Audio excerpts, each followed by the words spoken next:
vamos a pasar a hablar de un tema que nos toca un poquito más de cerca. El pasado viernes fue 2 de abril, día en el que aquí en la Argentina recordamos a los veteranos y caídos de la Guerra de Malvinas. Y por supuesto, ¿no?, la música siempre toma como musa inspiradora este tipo de hechos históricos. Y esta banda, precisamente, Iron Maiden, anteriormente yo le he contado, ¿no?, en programas pasados, y lo vuelvo a repetir aquí, cuando van a escribir canciones estos muchachos se basan en 3 cosas generalmente: en la historia, en hechos históricos, en conflictos bélicos, porque ellos ponderan mucho lo que es la guerra y los valores de Gran Bretaña al momento de encarar algún conflicto y su conquista y toda esa épica que ellos tienen y ponderan mucho. Y también el folclore inglés o anglosajón para sus historias un poco más de terror. Pero esta vez nos vamos a centrar en sus en aquellas canciones que tienen que ver con conflictos bélicos y con la historia, porque a ellos les encanta mucho recorrer esa parte de la historia británica. Y obviamente, ¿no?, teniendo en cuenta este prontuario que tiene esta banda, en algún momento iban a sacar una canción sobre el conflicto de Malvinas, más a ellos que les tocó bastante de cerca, no fueron contemporáneos, como británicos lo vieron desde, por supuesto, ¿no?, del lado británico. Y toda una cuestión allí con la guerra. Nosotros, los argentinos, sabemos cómo fue para nosotros el conflicto, sabemos todo el contexto, desde que estamos en primaria más o menos nos van enseñando cómo fue, cómo lo sufrimos nosotros. Ellos tienen otra versión, ¿no?, con Margaret Thatcher, la dama de hierro, que necesitaba ir a la guerra porque se le venía a pique el país, tenían una crisis económica. Y bueno, tratando de generar una unión entre esas dos historias, Iron Maiden en 1998, en su disco Virtual 11, traducido al español, sacan una canción que se llama ¿Cómo estáis, amigos? Es la única canción titulada que no está en inglés de toda la discografía de Iron Maiden. Es la 8ª canción de ese disco, en donde la voz no era el popular Bruce Dickinson, sino que era Blaze Bayley, que estaba reemplazando a Bruce, que estaba haciendo unas pequeñas vacaciones de la banda. Y es justamente quien escribe esta canción junto con el guitarrista Yannick Gers. Una canción que, a diferencia de otras canciones que se tratan sobre conflictos bélicos en los que participó Gran Bretaña, no buscan ponderar el triunfo o los valores británicos, sino que en esta ocasión ellos buscan hacer un canto a la paz, un canto a la unión con el pueblo argentino. Ellos lo entendieron de esa forma, que necesitaban hacerlo de esa forma.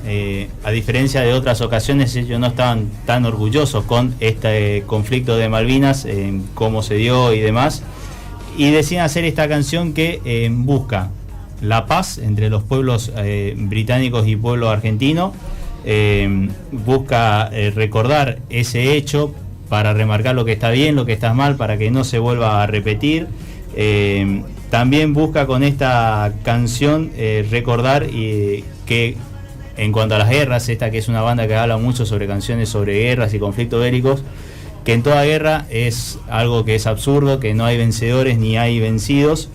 Y por supuesto recordar a aquellos que han perdido la vida a través de este conflicto, no solo aquellos que murieron en combate, sino también aquellos veteranos que posteriormente al combate, cuando ya habían regresado a sus respectivas patrias, se terminaron suicidando, que es uno de los hechos que marcó mucho a Gran Bretaña, porque en Gran Bretaña murieron más veteranos que gente que fue a la guerra, justamente por las altas tasas de suicidio que ha provocado este conflicto. Entre algunas líneas así para destacar de esta letra, la canción que arranca con ¿Cómo está, amigo?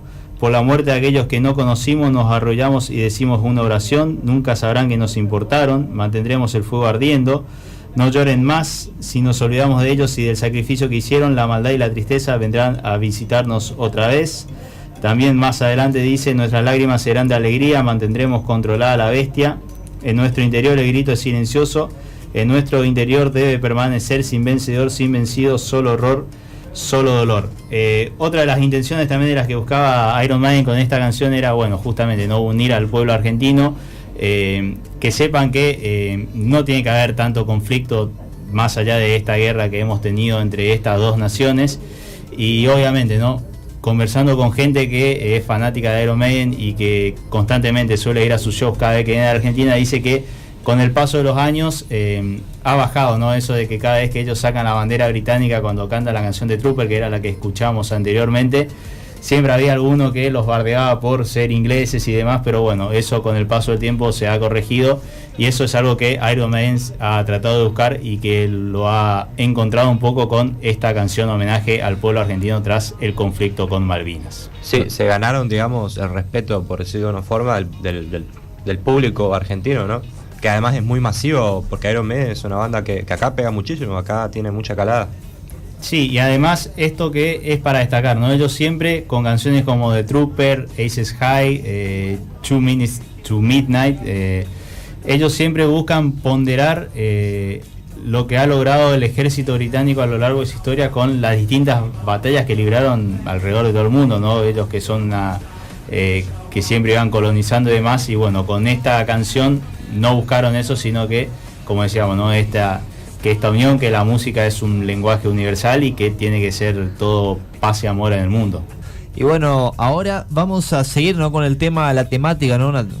Pasó un acontecimiento muy importante, un día, ¿no?, que aquí en Argentina se conmemora con mucha importancia, ¿no?, el Día de los Caídos en Malvinas. Justamente vamos a seguir con este tema y vamos a hablar de algunas canciones del rock nacional que hablan acerca, ¿no?, de este día, de este acontecimiento histórico. Sí, porque hay muchísimo, o como todo hecho, también pasaba con tema 24 de marzo, todos estos hechos que nos marcaron como sociedad tienen, por supuesto, su reflejo en la música y en la cultura popular. Y bueno, hay muchísimas canciones, mucho rock, hay mucho heavy metal también, Maxi les va a estar contando un poquito. Hay también mucho punk, que supongo que es también muy representativo de lo que es la canción política de protesta. Pero yo quería traerles una que me sorprendió muchísimo cuando leí esto, porque resulta que Daniel Melero, todos lo conocemos sobre todo por su colaboración con Soda Stereo, con Gustavo Cerati, uno de los artistas y compositores más importantes que tenemos en la actualidad, un grandísimo compositor, ha escrito tantas canciones. En los 80, Daniel Melero estaba como líder del grupo Los Encargados, que hacía música muy británica, te diría. Una música un poco, no sé con qué equipararlo, pero realmente tiene un estilo también que se puede comparar también a Soda Stereo. Y uno de los temas que popularizaría a Soda Stereo, pero escribió originalmente Daniel Melero, es Trátame Suavemente, que increíblemente esta canción está inspirada, fue escrita durante la Guerra de Malvinas y fue inspirada en hechos relacionados a la Guerra de Malvinas, porque según el propio Melero, en el libro Ahora, Antes y Después, de Gustavo Álvarez Núñez, esta canción la escribió mirando hablar al general Leopoldo Galtieri durante la época de la Guerra de Malvinas. Según él, escribió la letra sobre un diario que, bueno, obviamente con noticias de actualidad, es una mezcla de canción de amor y estado de violencia que le generaba al ver a Galtieri, una canción muy conocida, pero que evidentemente no conocíamos para nada este trasfondo. Decía por último Melero además que la canción no tiene connotación política, pero el hecho de no tener connotación política también es un hecho político en sí. Sí, además, entre otras obras también que tiene el rock argentino, el heavy metal también estuvo muy involucrado con Rata Blanca y también con Alma Fuerte, más precisamente en la figura de Ricardo Iorio, que cuenta la leyenda que la canción Gente del Sur de Rata Blanca pasó un poco por la pluma de Ricardo Iorio para la formación B8, pero la terminó popularizando Rata Blanca. Pero más precisamente en Alma Fuerte se escribe esta canción que se llama El Visitante, que busca empatizar a través de esta canción con los veteranos de guerra, justamente, ¿no?, en la pluma de Ricardo Iorio, quien en una de las líneas de la canción dice cómo la sociedad olvida que fuiste obligado a marchar en su defensa. La canción fue escrita con el fin de transformarse en la banda sonora de la película del mismo nombre, aunque bueno, el poder musical y narrativo de esta canción trascendió ampliamente su plano original. para convertirse no solo en una fija de todo concierto de la banda, sino también en una de las composiciones más poderosas que se hayan hecho sobre la guerra de Malvinas en el heavy metal argentino. Sí, una película del visitante que estuve leyendo un poco y realmente no quedó muy, no tuvo la mejor recepción. Pero bueno, sin embargo, es curioso, ¿no? Una canción que superó ampliamente lo que fue la difusión original de su película, que no tuvo demasiado éxito, ¿no? Claro, suele pasar igual, ¿no? Sí, hay muchos casos por ahí donde la canción es más reconocida que la película. Pero bueno, continuando, y la última que les traemos en esta pequeña lista, nos metemos un poco en el punk, porque bueno, los pioneros justamente de este estilo en la Argentina, los Violadores, se vieron inspirados en el conflicto bélico en reiteradas ocasiones para volcar, ¿no?, su repudio en las canciones. Porque recordemos, el punk, ¿no?, se basa también en un estilo un poco de protesta y de todo. De mucha crítica social. Claro, de mucha crítica social, justamente como dice César. Bueno, y una muestra de ellos, de esto, digamos, de la crítica hacia el conflicto bélico, es Comunicado 166. Una canción que está incluida en el disco ¿Y ahora qué pasa?, de 1985, que está compuesta algunos años antes, justamente no habrá sido cerca del 83, cuando aconteció la guerra, con letra y música del guitarrista Stuka Fossá, y el título alude en verdad a un comunicado apócrifo, que es una especie, ¿no?, de continuidad del que el gobierno militar publicó para anunciar que se rendía, que era el Comunicado 165, y por eso los Violadores le dieron como una continuidad, digamos, el Comunicado 166, que habla sobre el pueblo que quiere saber qué va a pasar, si vamos a volver a la guerra o no. En fin, es una especie de crítica. Y sin mucho más, ¿le parece si vamos a escuchar este temazo de los Violadores que habla sobre la guerra de Malvinas? Nos vamos a un pequeño corte y ya volvemos con más de Sin Copyright.